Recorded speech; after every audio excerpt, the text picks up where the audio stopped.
Olá, amados de meu Pai, que alegria estar aqui de novo com você, em contato neste programa. Nosso objetivo, sempre falamos isso, é anunciar o Evangelho da graça de Deus, o Evangelho do Deus que se fez carne, que habitou entre nós, que se fez gente, que habitou entre nós e quer habitar em nós, habitar em nossas vidas, ser o Senhor das nossas vidas. E você pode ser um aliado nosso, poder ajudar na disseminação, os links vão aparecer aí, e você pode passar isso para aquelas pessoas que for da seu desejo que eles conheçam, e nós contamos realmente com a sua participação, com as suas orações, com a divulgação desse material, com a sua colaboração, para que esse programa permaneça e se mantenha, se for da vontade do Senhor, e que seja disseminado para um público cada vez maior de pessoas que conheçam o Evangelho das insondáveis riquezas de Cristo. E é isso que nós queremos que você participe conosco nesse processo. Nós temos aqui nesse programa procurado fazer um trabalho sobre discernimento, aprendendo a discernir, aprendendo a compreender algumas coisas. E no programa passado nós já falamos um pouco sobre este assunto, já vimos falando em 2 programas sobre a nossa condição de saber verificar o que é o verdadeiro do falso. Nós temos usado um texto aqui que é Hebreus no capítulo 5, verso 14, quando o escritor diz que o alimento sólido é para os adultos, para aqueles que pela prática têm as suas faculdades bem exercitadas para saber discernir tanto o bem como o mal, tanto a verdade como a verossemelhança. Isso que a gente tem procurado ver aqui. E nós vamos fazer uma pequena recapitulação do programa anterior. Estamos aqui tentando entender o que é o discernimento na vida cristã. Nós muitas vezes somos enganados porque não sabemos distinguir aquilo que é o autêntico daquilo que é a imitação. O contrabando faz isto muito bem e leva vantagem. Você é uma pessoa justa ou você é uma pessoa justificada? Você se baseia na sua própria justiça ou você se baseia na justiça de Cristo? Justa é aquela que se baseia, que se firma na justiça própria, em si mesma. Ela se assenta em sua moral para reivindicar a sua aprovação perante Deus. Justificada é aquela pessoa que se fundamenta totalmente na justiça de Cristo. Ele não está fundamentado em si mesmo, mas sim no que Cristo fez. Você se apoia apenas no sacrifício de Cristo ou ainda tenta exibir um pouco da sua justiça própria? Mesmo que seja pouco, isto é trágico. Mas vamos ser honestos.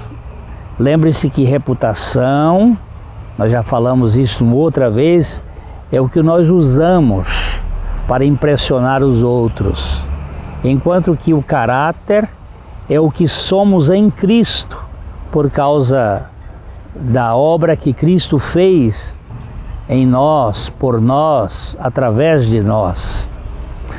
Você é um santo escolhido por Deus ou é apenas um santarrão intrometido que quer se portar por sua própria aparência. Tem gente que se converteu a um sistema religioso, mas nunca, jamais foi convertido pelo Senhor. Faz parte de um grupo de religiosos do sindicato dos esforçados, dos obreiros, embora nunca tenha crido na suficiência de Cristo. É uma coisa muito mecânica. Você é um cristão, um filho liberto e bem-aventurado de Abba, que se deleita da alegria santa do Senhor, ou é um crítico, quanto mais, que vive resmungando, murmurando, contabilizando os erros e fracassos dos outros para tentar, talvez, justificar os seus? Mas é bom saber, o desejo de desgraçar a vida alheia jamais procedeu da graça de Deus. É impossível alguém ser filho de Deus e ser chato, implicante, pegando no pé dos outros. Você é obediente de coração ou é um vassalo por obrigação, por medo, por constrangimento, por dever? A evidência do cristianismo de Deus é a obediência voluntária de um coração amoroso, de um coração que tem prazer na vida com Deus. Ninguém é obediente se o que faz não for movido à liberdade, por amor, sem nenhum pitbull ao pé lhe provocando, sem ninguém ali acossando, não, é algo voluntário. Aquele que foi justificado, ele nunca se justifica. Aquele que está sendo santificado, ele não alardeia a santidade que lhe é conferida pela graça de Deus. Não há nenhum justificado que viva se portando, pousando nas passarelas da vida, tentando dizer, olha, veja como eu sou. Isso não existe. E os santificados também não estão aí contando que já chegaram a um nível de maturidade maior ou menor, sei lá. Também nós falamos aqui, não há santo sisudo, nem obediente e ameaçado. A pessoa mais livre que nós conhecemos é aquela que é controlada apenas pela vontade soberana de Deus e o faz isto de maneira liberta, maneira livre, sem nenhuma coação, sem nenhuma pressão, sem uma obediência constrangida. Nós podemos dizer uma coisa, foi J. Blanchard que diz que liberdade não é o mesmo que licenciosidade. Ser livre não é ser livre e indolente. O cristão não é livre para agradar a si mesmo, mas para agradar a Deus por amor, por alegria, por prazer, porque tem esta vontade de estar e de andar com Deus. Isto nos põe na categoria de livres, comprometidos com o Evangelho da Graça, para nunca mais sermos encabrestados por normas, regras, leis, A legislação do Evangelho, o código do Evangelho, a maneira do Evangelho trabalhar com a nossa vida é a vida de Cristo agindo em nosso modo de ser, no nosso interior. Não é uma coisa obrigada, é uma coisa deleitosa, prazerosa. Não se trata de um código moral, mas de uma clonagem, a clonagem da vida ressurreta, governando as recâmaras de nossa alma. Não é uma coisa que você faz movido a interesses, mas sim algo que é a própria vida do Senhor Jesus Cristo que está operando em nosso interior. Trata-se da encarnação do Verbo. O Verbo que se encarnou uma vez, ele agora vem viver em nós através do Espírito Santo. Trata-se da assimilação da vida de Cristo deglutida espiritualmente. É uma apropriação osmótica, é uma osmose que a vida de Cristo passa a ser a nossa própria vida. Um dos momentos mais indigestos dos discípulos de Jesus foi ter que engolir este conceito que está em João capítulo 6, os versículos 54 e 56. Jesus disse: quem comer a minha carne e beber o meu sangue tem a vida eterna, e eu ressuscitarei no último dia. Quem comer a minha carne e beber o meu sangue permanece em mim e eu nele. Esta antropofagia aqui é uma ideia até um pouco repugnante, mas é uma ideia tremenda. Os discípulos de Jesus tiveram dificuldade com esse assunto.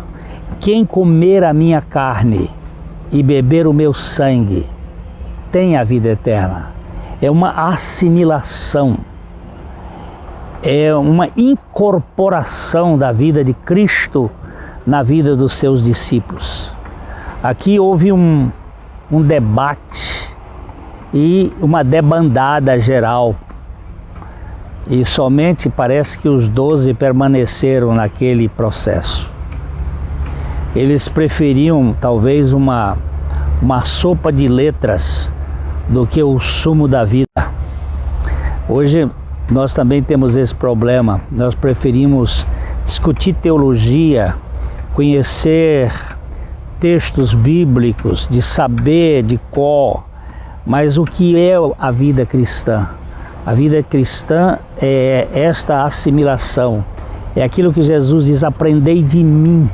Não é simplesmente aprendei comigo, é uma relação de intimidade e de transfusão de vida.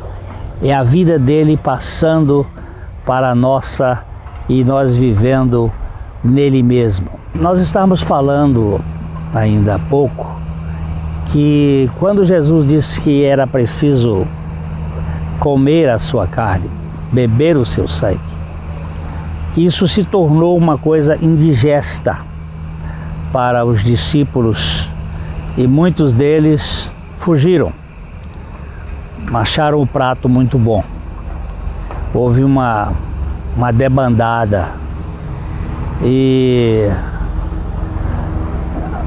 nós falamos que há muita gente que prefere alguma coisa assim como só conhecimento de cabeça e não uma assimilação. Então tem um conhecimento da letra, da palavra, muitas vezes tem um conhecimento religioso. Mas o apóstolo Paulo, ele nos diz em 2 Coríntios, no capítulo 3, no versículo 6, a parte B do versículo, ele diz assim: a letra mata, mas o Espírito vivifica. O cristão verdadeiro, o cristão legítimo, ele come e bebe o sangue, a carne de Cristo, o sangue de Cristo, o sangue do Cordeiro, como o seu prato principal. Isso é uma coisa de intimidade, de assimilação, de identificação. É aquilo que nós falamos, é uma transfusão de vida. Se não comermos apenas a verdade em Cristo, a verdade em Jesus, nós nos tornaremos desnutridos. O cardápio verdadeiro do cristão é Cristo. Cristo, o pão nosso de cada dia. Eu não acredito que essa parte da oração do Pai Nosso, Jesus estivesse falando de comida, porque logo depois ele vai dizer que os gentios é que pensam assim, que nós tivéssemos os nossos olhos nos passarinhos e nos lírios. E ele fala que os passarinhos, eles não semeiam nem colhem, e o Pai Celestial os alimenta. Para mim, o pão nosso de cada dia é uma figura do maná no deserto, em que o povo comia aquilo todo dia, e que aquele maná, ele representa Cristo, ele tipifica Cristo. Quando você ouvir uma pregação que não apresenta Cristo como o tudo e o suficiente de Deus para a vida cristã, você pode saber que esta pregação é perigosa. E ela não é verdadeira. Porque tudo que Deus tem para nós é em Cristo. A piedade, ela é filha da verdade. E precisa ser alimentada não com leite, com outro leite que não seja o leite da sua própria mãe. E é a palavra de Deus. Só a verdade em Jesus é capaz de matar a fome do nosso ser, a fome de verdade que nós temos dentro de nós. Saber discernir na vida espiritual é mais importante do que saber descobrir se uma nota de dinheiro é falsa ou verdadeira. A nota falsa é uma nota que a perda é temporária. Todavia, o discernimento das realidades espirituais tem implicações eternas. No Evangelho de Marcos, no capítulo 8, verso 26, o Senhor Jesus disse: que aproveita o homem ganhar o mundo inteiro e perder a sua alma? Qual é a vantagem? Qual é a vantagem de saber discernir se aquela nota de 100 reais é falsa ou verdadeira? São 100 reais que você perdeu. Mas se você perder a sua alma, você perdeu tudo. Se você estiver em Cristo e Cristo estiver em você, então o mundo, ele terá uma pequena importância e um poder muito, muito diminuto em sua vida. E você vai encontrar significado no seu modo de viver, mesmo nas lutas deste mundo. Onde, quando ou como você morrerá não merece ser objetos de preocupação se você estiver realmente crucificado com Cristo e Ele for a única razão da sua vida. Aqui está a questão que nós precisamos ganhar essa dimensão. Não de porque eu vou à igreja, porque eu faço isso, porque eu dou o dízimo, porque eu faço aquilo, porque eu faço aquilo outro. Isso é importante, mas não é o essencial. O essencial é que nós ganhemos a dimensão da vida de Cristo em nossa maneira de ser, de andar. Tudo na existência cristã se resume nessas palavras que o apóstolo Paulo usou como discernimento fora de série. Ele disse assim, nós estamos usando uma versão um pouco diferente, que é a Mensagem, é uma versão que explica um pouco mais de Gálatas 2, 19 e 20. Ele, como que Paulo estivesse dizendo, eu explico o que aconteceu comigo. O que foi, Paulo? Eu tentei guardar as regras da lei, me esforcei o máximo para agradar a Deus, mas isto não funcionou de fato. Eu labutei nisto, eu suei como um fariseu, eu tentei fazer isto com toda a minha alma, eu me empenhei para fazer, para ser agradável a Deus, mas quanto mais eu me esforçava, menos descanso eu tinha. Então, eu desisti de ser um homem da lei, um homem que vive pela lei, para me tornar um homem de Deus, um homem que vive e depende da obra de Deus. A vida de Cristo me mostrou como fazer isto e me deu capacidade para viver assim. A própria vida, a assimilação dessa vida. Eu fui identificado totalmente com Ele. Eu fui tornado um com Ele. De fato, Paulo vai dizer assim, eu fui crucificado com Cristo. O ego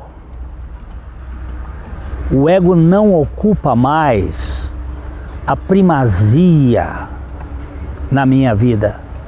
E pouco me importa parecer justo ou ter um bom conceito entre vocês, entre as pessoas. Além disso, eu não estou tentando impressionar a Deus, mesmo porque Deus não tem nenhuma expectativa a meu respeito. Ele sabe quem eu sou antes que eu soubesse, antes que eu existisse. Por isso Ele não fica decepcionado comigo. E Ele diz, agora Cristo vive em mim.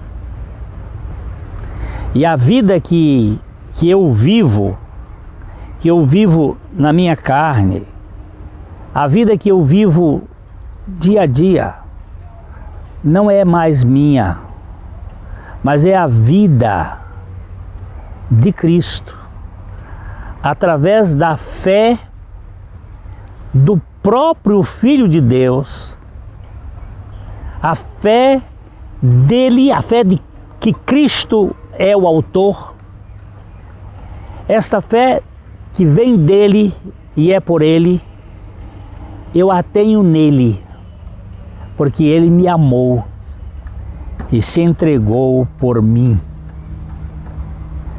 Eu não posso voltar mais atrás. Eu não posso retroagir, retroceder. Cristo é a minha vida. Este é o Evangelho. Eu preciso discernir e saber que a religião me põe em peso. O Evangelho me dá descanso. A religião põe medo. O Evangelho me dá certeza, confiança. Eu tenho um Evangelho de Cristo Jesus, não uma religião, porque esta não traz o descanso a nenhum de nós. Nosso objetivo aqui com você é falar sobre este Evangelho, O Deus que se encarnou, o Deus que assumiu a nossa causa, que morreu a nossa morte, ressuscitou para que nós tivéssemos vida e vida com abundância. E nós esperamos que você receba a suficiência de Jesus na sua vida e que você encontre o descanso que só Ele pode dar. Nosso próximo encontro, nós vamos continuar aqui de coração para coração.